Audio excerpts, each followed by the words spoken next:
Hello po mga kabanding, kaprobinsyana, welcome po sa aking maliit na YouTube channel. Today's video po, ang ibabahagi ko po sa inyo ay ang 5 pangunahing katangian sa pagpili po ng palahiang baboy. Panoorin po ninyo ang aking video hanggang matapos at tuklasin po natin ang 5 katangiang ito na maaari nating i-apply sa pagkakaroon ng maganda at dekalidad na inahining baboy. Sa mga naghahanap po ng magandang lahi po ng baboy, dito po kayo pumunta at bumili kay Sir Ivan. Ito po ay dito sa Dolores, Quezon Province. Sa lahat po ng aking mga kabarangay at sa lahat po ng may gusto, comment lang po kayo. Hello, hello!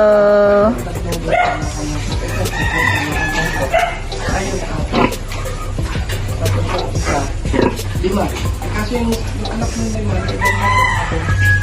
yung lalaki yung kinuha ka, pati na ito yung Hi!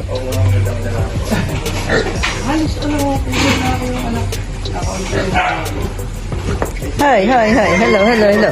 Hello, hello, hello. Hello, kumusta?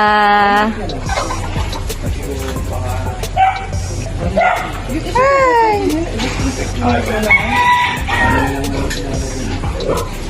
Hi! Sa amin na kayo titira? Ha? Uy! Sino ang babae?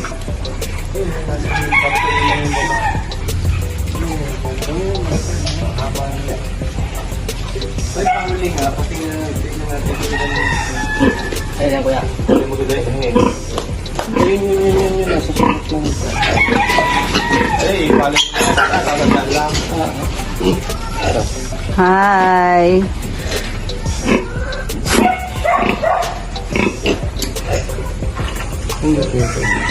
May hindi balancing dede. Hindi pa. Kailangan balanse ang dede. Hoy!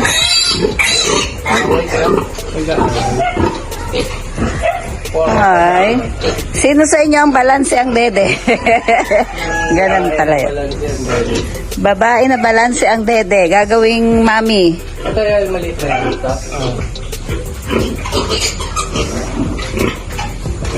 Hoy. Lagi patay din isa. Oh. 2,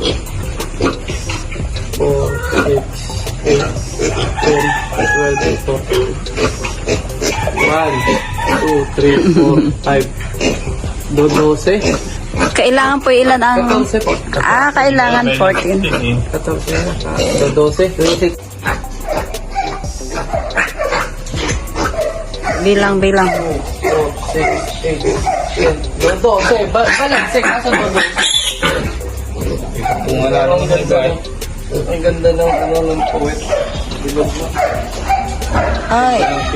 Hindi rin yan kuya. Oh, bakit yan? 12 lang ang ready niya.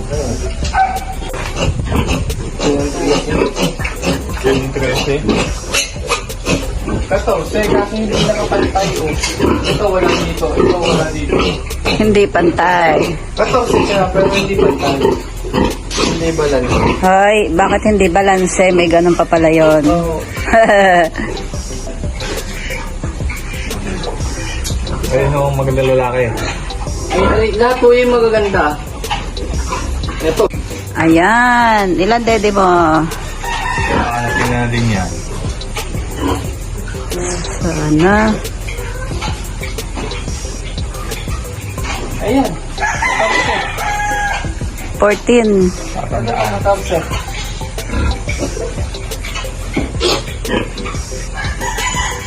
One, 2, 3, 4, 5, 6, 7. Times 2, 14. Tatanda na ba? Yan. Baby. Yung matatanggal na yan hanggang ano ha. Baby, sa amin ka na. Alagaan kita. Magandang po yan. May contact lens. Eh, ilan ang babae din nyo. Paano yung lalaki?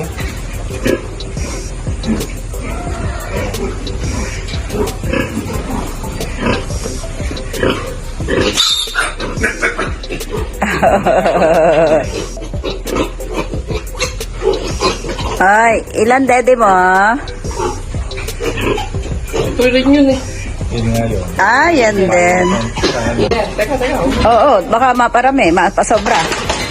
2, 3, 4, 5. Yan, 5 na. Kung makakakuha pa tayo ng isang babae, Oo nga po. Tatlo lang yung babae ko yan. Tatatlo ba? Tingnan mo lang. Tatatlo ang babae. Tatlo nga.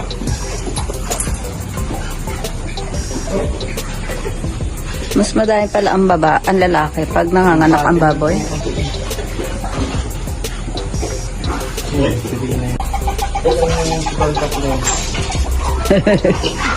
Si contact lens. Tatlo, kung tatatlo lang ang ating...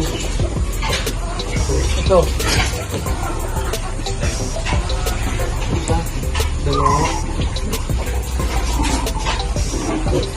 Doon yung dalawa doon. Ayun dalawang lalaki. Okay na wala. Hello po mga kabanding, kaprobinsyana. Ito na po yung 5 pangunahing katangian sa pagpili ng gagawing inahin na baboy. Ang unang katangian po ay dapat hindi bababa sa 6 na pares ang suso o dede ng gagawing inahin. Ang pangalawa naman pong katangian, ang mga suso ay dapat pantay-pantay at walang patay o baliktad ang utong. Ang pangatlong katangian naman po hanggang pang-5 katangian ay makikita lamang po sa mga dumalagang baboy na gagawin nating inahinin. Dumako naman po tayo sa pang-3 katangian. Ang ari po ng babae ay may tamang laki at ang posisyon ay hindi dapat nakasalo sa labasan ng dumi. Ang pang-4 naman po na katangian ng dumalagang baboy ay may mahabang pangangatawan at medyo nakaarko. Ito na po yung pang-5 at ang panghuling katangian. Ang mga paa ay kailangan malakas at matatag. Pantay dapat ang haba ng kuko. Ang maliit na kuko sa likuran ng mga paa ay dapat hindi nakasayad. Para po sa akin, mas mainam po pala ang bumili ng dumalagang baboy na. Para kita mo na lahat ang mga katangian na iyong hinahanap. Kasi kung biik pa lamang, ay hindi mo pa ito masisigurado na dapat nga ang mga iyon na gawing palahi ang baboy. Marami pong salamat sa mga nag-a-advise sa amin na mas mainam daw po na bumili ng dumalagang baboy na gawing inahinin kasi daw po mas malaki daw po ang kikitain kapag po ito ay napaanak mo, pwede ka pang makapagbenta ng mga biik o kaya naman ay gawing fattener.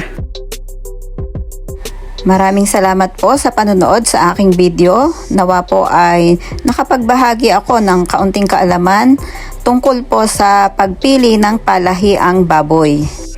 Kung nagustuhan nyo po ang aking video, paki-subscribe naman po ng aking munting channel upang maging update po kayo sa lahat ng video na ibabahagi ko.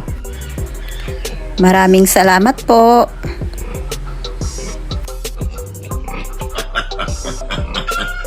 Thank you for watching. Please don't forget to like, share, and subscribe. Thank you and God bless mga kabanding. Ito ay makulit.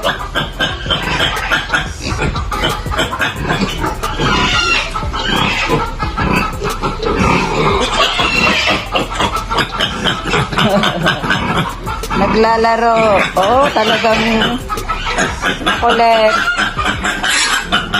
Nagagalit na yung isa eh.